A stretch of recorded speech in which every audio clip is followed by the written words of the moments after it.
सारिका, अगं दुपारी कुठे गेली होतीस तू?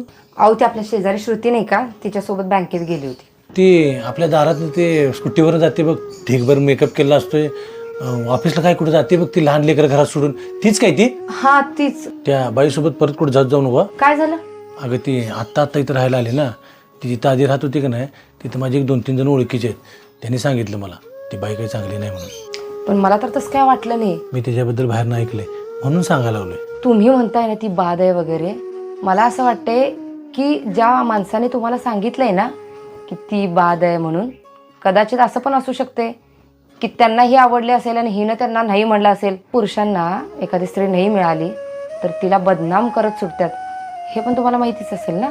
असू शकते. कसं आहे माहिती आहे काय राम, आता ज्या घरात बायका असतात दिवसभर घरातलं काम करतात, त्या कशा पण गबाळ्यासारख्या राहतात. मग त्यांनी सुद्धा चूक करू शकतात ना, मग त्यांनी केलेली चूक ही झाकून जात्या.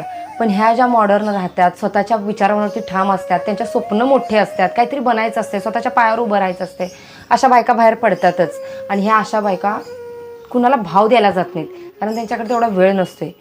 मग ह्यांच्या प्रगतीच्या त्या मार्गावर चालत असतात, पण त्यांना नावं ठेवणारी, मागं खेचणारी, त्यांना बदनाम करणारी किंवा खूप जणांना त्या मिळालेल्या पण नसतात. मग त्यांना हे अशा पद्धतीनं मागं ओढायचा पण प्रयत्न असू शकतोय.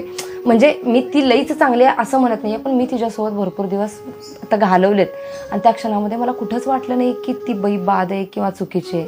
हां, फक्त एक मला कळालं की तिच्या स्वप्नांवरती तिचं फार प्रेम आहे आणि मुलांवरती पण प्रेम आहे तिचं, पण तिचा जॉबच असा आहे की तिला मुलं सासूजवळ सोडून जावी लागतात. होय काय? आणि तुमची काळजी कळते मला, कारण आता समाजात तेच चालू आहे. कितीतरी अशा बायका आहेत की ज्या त्यांना काय आयुष्यात बनायचं पण नसते, करायचं पण नसते, फक्त नटायचं, मोरडायचं, एखादा पैशावाला पुरुष बघायचं, पटवायचं आणि विषय संपवायचा.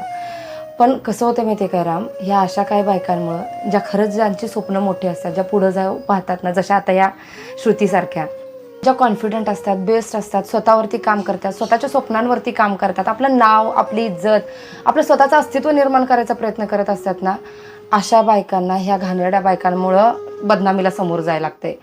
त्यामुळं इथनं पुढं एखाद्या बाईला जोपर्यंत तुम्ही पूर्ण जाणून घेत नाही की ती बाई खरंच तशी आहे का, तोपर्यंत कमीत कमी जे कोणाकडनं ऐकले ना ते पुढं पास करू नका की बाबा ती बाई बादच आहे म्हणून. जेव्हा तुम्हाला वाटेल की ती तशी आहे, तेव्हा मग तुम्हाला काय करायचं ते करा, कुणाला सांगायचं ते सांगा. पण जोपर्यंत खरं काय कळत नाही तोपर्यंत उगाच कुणाला तरी बदनाम नका करू.